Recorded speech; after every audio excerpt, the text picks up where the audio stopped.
अस्सलाम वालेकुम, कैसे हैं आप सब। उम्मीद करती हूँ आप सब खैरियत से होंगे। आज हम बात करेंगे low blood pressure in pregnancy के बारे में। अक्सर लोगों को ये शिकायत रहती है कि हमल के दौरान ब्लड प्रेशर लो हो जाता है। वो क्यों लो हो जाता है, इसकी क्या वजूहात हैं, किस तरह से इसको प्रिवेंट किया जा सकता है और क्या इसके कोई नुकसानात हैं। तो आज हम इन सब चीज़ों को डिस्कस करेंगे।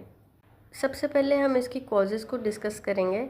इसकी एक वजह ये होती है कि फ़ीमेल की बॉडी में एवरेज 4 to 5 लीटर ब्लड पाया जाता है और जब वो प्रेग्नेंट हो जाती है तो 30 से 40% ब्लड उसके यूट्रस की तरफ डायरेक्ट हो जाता है, जिसकी वजह से ओवरऑल बाकी बॉडी में ब्लड कम हो जाता है। सो ब्लड प्रेशर कम हो जाता है और बॉडी में वीकनेस महसूस होती है। दूसरा ये कि प्रेगनेंसी का एक अपना इफ़ेक्ट है वेज़ोडाइलेशन, जिसमें वेसल्स डायलेट हो जाती हैं यानी रिलैक्स हो जाती हैं, ब्लड की पूलिंग होती है और as a result blood pressure कम हो जाता है। ये एक नॉर्मल चीज़ है। तीसरा ये कि हमल में अक्सर लोगों को उल्टी और मतली का मसला रहता है, जिसकी वजह से इनका खाना पीना भी इफ़ेक्ट हो जाता है, उतना इफ़ेक्टिव नहीं रहता। इस सूरत में भी ब्लड प्रेशर लो हो सकता है और नमकियात की कमी की वजह से वीकनेस का एहसास होता है। ये मोस्टली 3 से 4 महीने तक यानी 14 हफ्ते तक रहता है, उसके बाद नॉर्मल हो जाता है। लेकिन कुछ पेशेंट्स ऐसे होते हैं जिनके साथ ये मसला हमल के आखिर तक रहता है। अब हम बात करेंगे इसकी मैनेजमेंट के बारे में, यानी लो ब्लड प्रेशर से कैसे बचा जा सकता है। पहली बात तो यह है कि आपने इसे ठीक करने के लिए किसी भी दवाई का इस्तेमाल नहीं करना। वैसे तो ब्लड प्रेशर को बूस्ट करने के लिए बहुत सारी दवाइयाँ मौजूद हैं, लेकिन प्रेगनेंसी में ब्लड प्रेशर कभी भी इतना लो नहीं होता कि उसके लिए हमें दवाई का इस्तेमाल करना पड़े। हाँ, अगर किसी को ज़्यादा लो लग रहा है तो उसके लिए एक ड्रिप आती है नॉर्मल सलाइन के नाम से, वो ड्रिप लगवा सकते हैं। उससे भी ज़्यादा बेहतर ये है कि हम इसे अपनी डाइट से इम्प्रूव करें। डाइट से कैसे इम्प्रूव कर सकते हैं? डाइट में हमने लिक्विड इंटेक ज़्यादा रखना है, मतलब जो पीने वाली अशिया हैं उनका इस्तेमाल ज़्यादा से ज़्यादा करना है। मैं हमेशा अपने पेशेंट्स को कहती हूँ कि 12 से 14 हफ्ते तक ORS यानी निमकोल वाला पानी, जिसमें बहुत सारे नमकियात और मुनासिब मिकदार में शुगर शामिल है, उसके रोज़ाना 2 से 3 गिलास अपनी डाइट में ऐड करें। इस तरह से आपका ब्लड प्रेशर लो नहीं होगा।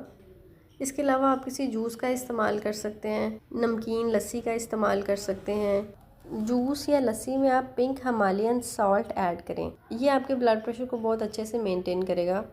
इसके आप 2 से 3 गिलास दिन में इस्तेमाल करें। इसके अलावा नींबू पानी, जिसमें आप पिंक सॉल्ट ऐड करके पी सकते हैं। हिमालयन पिंक सॉल्ट जो है, इसमें सोडियम के अलावा मैग्नीशियम और भी बहुत सारे नमकियात मौजूद हैं जो आपके ब्लड प्रेशर को लो होने से बचाते हैं। आम रूटीन में भी जिन ख़वातीन को लो ब्लड प्रेशर का मसला रहता है वो भी इसका इस्तेमाल कर सकती हैं। सो लिक्विड डाइट आप जितनी ज़्यादा से ज़्यादा ले सकते हैं। इसके अलावा सादा पानी आप जितना ज़्यादा से ज़्यादा पी सकते हैं, उसका इस्तेमाल आप ज़्यादा करें ताकि आपका ब्लड प्रेशर लो ना हो और नॉर्मल रेंजेस में रहे। अंडा एक मुकम्मल ग़िज़ा है। अगर आप उबला हुआ एक अंडा ले लेते हैं जर्दी समेत, आप लो ब्लड प्रेशर के मरीज़ हैं तो ये खाने से भी आपका ब्लड प्रेशर नॉर्मल रहेगा। हाँ, लेकिन अगर आप हाई बीपी या हाई कोलेस्ट्रॉल के मरीज़ हैं तो फिर आप इसको अवॉइड करें।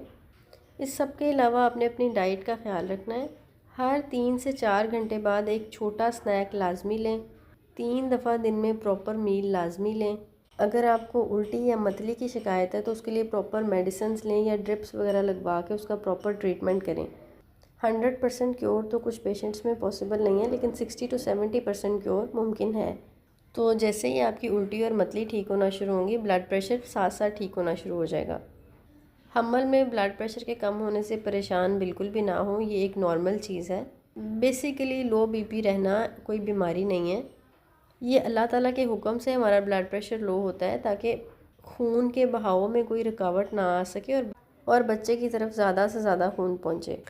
सो अगर आप इन 3-4 चीज़ों पे अमल करेंगे तो आप काफ़ी हद तक इस मसले से बच सकते हैं।